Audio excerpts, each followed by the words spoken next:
এইভাবে ছোলার শাক রান্না করলে সবাই চেটেপুটে খাবে। চলুন দেখি কিভাবে রান্না করা যায়। এই ছোলার শাক ছোট ছোট করে কেটে নিয়েছি। এবার আলু কেটে নিয়েছি ছোট ছোট করে 4 কোনা, মানে কিউব আকারের। টমেটো লম্বা লম্বা করে কেটে নিয়েছি। এবার চলে যাব কড়াইতে। বেশ, কড়াইতে তেল দিয়েছি, তেল গরম হয়ে গিয়েছে। এবার এই তেলের উপরে দেব গোটা জিরে। এবারে দেব মটরশুঁটি, কাঁচা কড়াইশুঁটি। এবার এটা চাপা দিয়ে ঢেকে দেবো, তা নাহলে ফুটবে।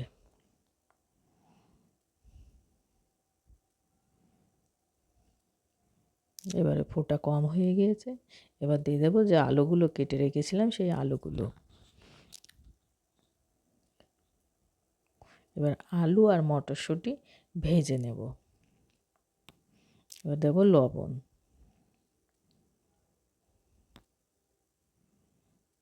ভালো করে নেড়ে চেড়ে ভেজে নেব। আমার এই কুকিং চ্যানেলে সবাইকে স্বাগতম।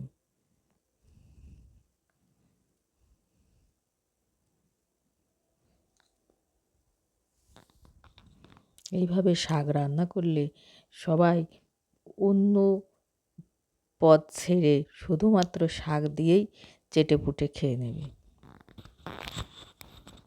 এবার ছোলার শাক শেষ হওয়ার আগে এই রেসিপিটা অবশ্যই করে খেয়ে দেখবেন কেমন লাগে।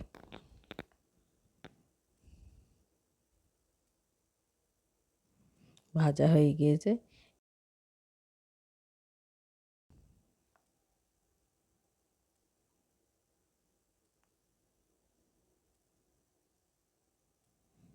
আলুও অনেকটা সিদ্ধ হয়ে গিয়েছে, তাই আর বেশিক্ষণ ভাজবো না।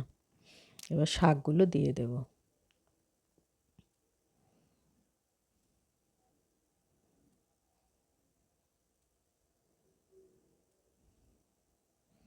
এবার দেওয়া চেরা কাঁচা লঙ্কা। শাক দেওয়ার পরে বেশি ভাজবো না।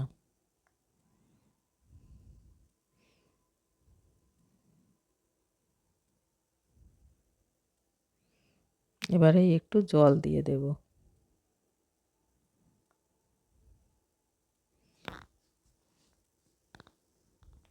জল দিয়ে ভালো করে নেড়ে দেব।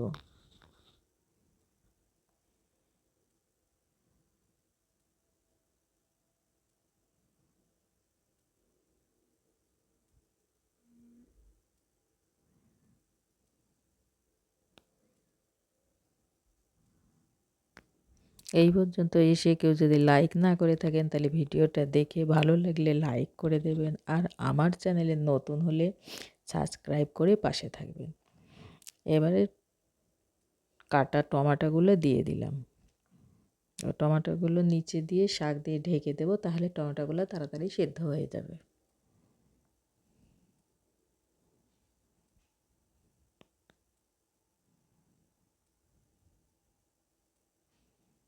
এবারে দেব ছোট চামচের 1 চামচ বেসন। অনেকে চালের গুঁড়ো দেয়। এবার চালের গুঁড়ো দেওয়ার থেকে বেসনটা দিলে স্বাদটা একটু বেশি হয়, স্বাদও হয়, আবার একটু বাসনাও হয়। তাই বেসন দেওয়াই ভালো।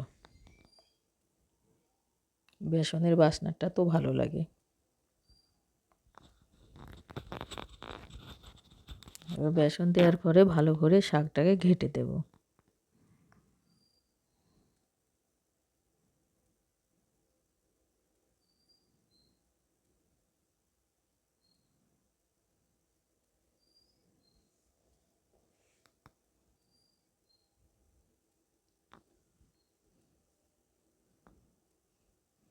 রেসিপিটা যদি একটু বেশি ভালো লাগে তাহলে শেয়ার করার জন্য অনুরোধ রইল।